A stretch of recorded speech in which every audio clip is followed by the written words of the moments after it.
హే folks, welcome back. ఈరోజు మనం మీ ల్యాప్టాప్స్కి ఇంకా మీ మొబైల్ డివైజెస్కి ఉపయోగపడే మంచి యాక్సెసరీ గురించి అయితే తెలుసుకోబోతున్నాం. సో లేట్ చేయకుండా లెట్స్ రోల్ ద ఇంట్రో.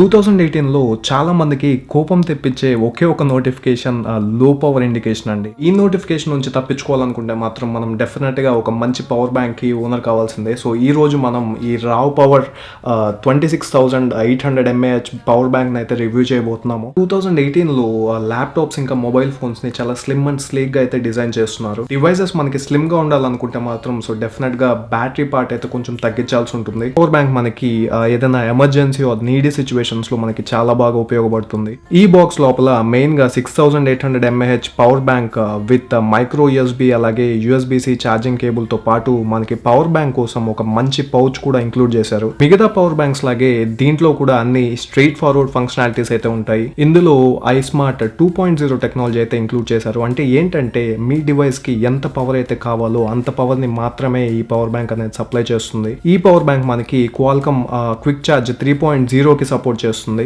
అంటే మన డివైసెస్ కనుక క్వాల్కమ్ 3.0 క్విక్ ఛార్జ్ కి సపోర్ట్ చేయగలిగితే ఈ పవర్ బ్యాంక్ మీ డివైసెస్ ని ఆల్మోస్ట్ లైక్ 85% ఆఫ్ బ్యాటరీని 35 to 40 minutes లో ఛార్జ్ చేయగలుగుతుంది. ఈ పవర్ బ్యాంక్ లో మెయిన్ గా 3 పవర్ అవుట్పుట్స్ అయితే ఉంటాయి. దాంట్లో ఒకటి USB-C కూడా ఉంది.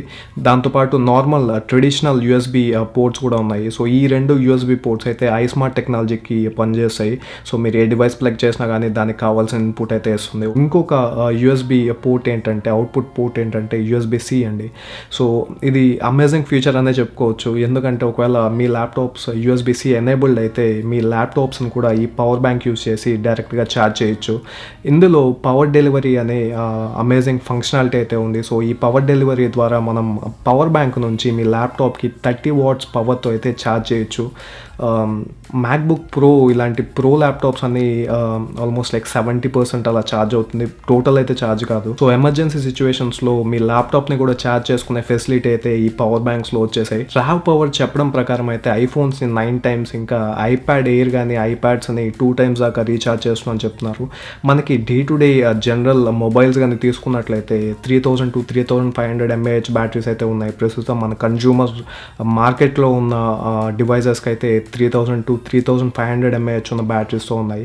సో అటువంటి బ్యాటరీస్ని మనం ఆల్మోస్ట్ 8 to 9 times దాకా అయితే రీఛార్జ్ చేయొచ్చు. అలాగే ఈ బ్యాటరీ కెపాసిటీని టెస్ట్ చేద్దామని చెప్పి నా మ్యాక్బుక్ ప్రోని ఈ బ్యాటరీతో USB-C పవర్ డెలివరీ ద్వారా అంటే 30 watts పవర్తో నేను ఛార్జ్ చేశాను. మనం సైమల్టేనియస్గా ఛార్జ్ చేస్తూ మన ల్యాప్టాప్ని అయితే యూస్ చేయలేము. కాకపోతే ల్యాప్టాప్ని షట్ డౌన్ చేసి ఈ పవర్ బ్యాంక్ నుంచి పవర్ సప్లై చేసినట్లయితే ఒక 75 to 85% దాకా బ్యాటరీ అయితే ఛార్జ్ అవుతుంది. ఈ పవర్ బ్యాంక్స్లో ఉన్న బ్యాటరీ విషయానికి వచ్చామంటే నేను నా స్కేట్ బోర్డ్ వీడియో కనుక మీరు చూసినట్లయితే మీకు దాంట్లో క్లియర్గా ఎక్స్ప్లెయిన్ చేశాను. సో ఈ 18650 బ్యాటరీస్ని నా స్కేట్ బోర్డ్ బ్యాటరీస్లో కూడా యూజ్ చేశారు.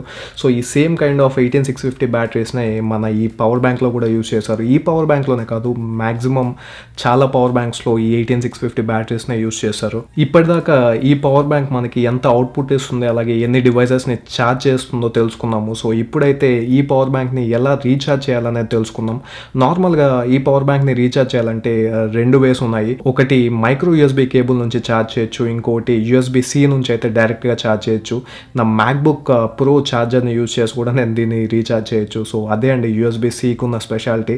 సో ఫ్యూచర్ ప్రూఫింగ్ కోసం అయితే మీరు తప్పకుండా ఈ పవర్ బ్యాంక్ని తీసుకోవాల్సి ఉంటుంది. అలాగే ఫ్యూచర్ కోసం మీకు ఎటువంటి డివైస్ కానీ USB-C ఎనేబుల్డ్ డివైజెస్ కానీ మీకు కనిపించినట్లయితే ఒక 1000 rupees ఎక్కువైనా కానీ పెట్టి తీసుకోమని అయితే నేను సజెస్ట్ చేస్తాను. నార్మల్గా ఇటువంటి హై కెపాసిటీ పవర్ బ్యాంక్స్ మనం రీఛార్జ్ చేయాలనుకుంటే 20 to 24 hours టైం అయితే పడుతుంది. మనకి నార్మల్ మన ఫోన్ ఛార్జెస్ కానీ సో ఇటువంటి ఛార్జెస్ దీన్ని ఛార్జ్ చేయాలంటే మాత్రం అట్లీస్ట్ 24 hours అయితే టైం పడుతుంది. అంటే ఆల్మోస్ట్ లైక్ ఒక డే మొత్తం మీరు ఛార్జ్ చేయాల్సి ఉంటుంది. నేను నా మ్యాక్బుక్ ప్రో ఛార్జర్తో ఈ డివైస్ని ఛార్జ్ చేయడం వల్ల చాలా వరకు టైం అయితే రెడ్యూస్ అయిపోయింది. 3 to 4 hours అయితే మనకి బ్యాటరీ బ్యాంక్ అనేది రీఛార్జ్ అయిపోతుంది. ఒకవేళ మీ దగ్గర క్వాల్కమ్ క్విక్ ఛార్జ్ 3.0 సపోర్ట్ చేసే ఛార్జెస్ ఉన్నట్లయితే సో దాని నుంచి కూడా కూడా మనం దీన్ని రీఛార్జ్ చేయొచ్చు. 7 to 8 అవర్స్ దాకా అయితే రీఛార్జ్ టైం అనేది కాస్త ఇంక్రీజ్ అవుతుంది USB-Cతో పోల్చుకుంటే. ఇంత ఫాస్ట్గా ఈ బ్యాటరీస్ని రీఛార్జ్ చేయడం వల్ల ఏమైనా నెగిటివ్ పాయింట్స్ ఏమైనా ఉన్నాయా, లేకపోతే బ్యాటరీస్ ఫోలన్ అయిపోవడం కానీ, బ్యాటరీ ఇంకేమైనా ఓవర్ హీట్ అవ్వడం కానీ, సో ఇట్లాంటి నెగిటివ్ పాయింట్స్ ఏమైనా ఉన్నాయా అని ఆలోచిస్తే మాత్రం తప్పకుండా లేవనే చెప్పుకోవచ్చు. ఎందుకంటే మనకి ఇప్పుడున్న టెక్నాలజీలో అయితే సర్క్యూట్ ప్రొటెక్షన్ కానీ ఆర్ఎల్స్ ఛార్జ్ ప్రొటెక్షన్ కానీ చాలా బాగా ఇంప్రూవ్ చేశారు. సో బ్యాటరీస్లో మ్యాక్సిమం ఇన్పుట్ ఆర్ అవుట్పుట్ కెపాసిటీస్ని ఎలా ఇవ్వాలి, ఎలా పంపించాలి అనేది ఈ మైక్రో కంట్రోలర్స్ డిసైడ్ చేస్తాయి. సో ఆ టెక్నాలజీ అయితే మనకి చాలా బాగుంది. ఇప్పుడు ప్రైస్ విషయానికి వచ్చామంటే ఇలాంటి పోర్టబుల్ పవర్ బ్యాంక్స్ మనకి 500 రూపీస్లో కూడా దొరుకుతాయి, అలాగే 20,000 రూపీస్లో కూడా దొరుకుతాయి. స్పెసిఫిక్గా మనకి ఈ బ్రాండ్ కావాలనుకుంటే మాత్రం మీకు 2,600 రూపీస్ స్టార్టింగ్ ప్రైస్ నుంచి సో ఈ బ్రాండ్లో అయితే మీకు దొరుకుతుంది. స్పెషల్గా నేను ఆర్ఏవి పవర్ బ్రాండ్ ఉన్న పవర్ బ్యాంక్స్ ఎందుకు సజెస్ట్ చేస్తున్నానంటే, సో యూఎస్లో కూడా ఇవి చాలా పాపులర్ పవర్ బ్యాంక్స్. అలాగే మీకు కస్టమర్ సపోర్ట్ ఇంకా వారంటీ కూడా లైఫ్ టైం వారంటీ ఉంటుంది. మీరు పర్చేస్ చేసే ముందు కాస్త రీసెర్చ్ అయితే చేయండి. సో మన దగ్గర ఎన్ని డివైజెస్ ఉన్నాయి, ఒకవేళ USB-C డివైజెస్ ఏమైనా ఉన్నాయా, సో ఇలాంటి రీసెర్చ్ చేసి దానికి తగిన పోర్టబుల్ పవర్ బ్యాంక్ని అయితే మీరు ఆర్డర్ చేయండి. ఈ పవర్ బ్యాంక్ మీద నా ఫైనల్ థాట్స్ ఏంటంటే, ఫ్యూచర్ ప్రూఫింగ్ కోసం మనము ఇటువంటి కొత్త టెక్నాలజీ ఉన్న పోర్టబుల్ పవర్ బ్యాంక్స్ మీద ఇన్వెస్ట్ చేయడంలో తప్పే లేదు. ఈ డివైస్కి సంబంధించిన లింక్స్ అన్ని నేను డిస్క్రిప్షన్లో వదిలేస్తున్నాను, సో మీరు తప్పకుండా చెక్ చేయండి. అలాగే డిస్క్రిప్షన్లో మన ఫేస్బుక్ ఇంకా ట్విట్టర్ పేజెస్కి లింక్స్ అయితే ఉన్నాయి. సో ఫేస్బుక్ పేజెస్లో మెయిన్గా నేను బిహైండ్ ది సీన్స్ ఎలా చేస్తున్నాను, అలాగే నెక్స్ట్ వీడియో ఏంటి, పోస్ట్ చేయబోయే వీడియో ఏంటి అనే ఇన్ఫర్మేషన్ అయితే ఫేస్బుక్ పేజ్లో పోస్ట్ చేస్తుంటాను. మీరు కనుక నాకు మెసేజ్ చేయాలనుకున్న ఆర్ ఎల్స్ లైక్ టెక్స్ట్ చేయాలనుకున్న నా వాట్సాప్ ఇంకా ఫేస్బుక్ పేజెస్ అయితే ఆల్రెడీ మీకు లింక్స్లో పెట్టాను. సో మీరు తప్పకుండా అయితే చూడండి. చూసారు కదా ఫోక్స్ ఈ వీడియోని, ఇవాళకైతే ఇంతే.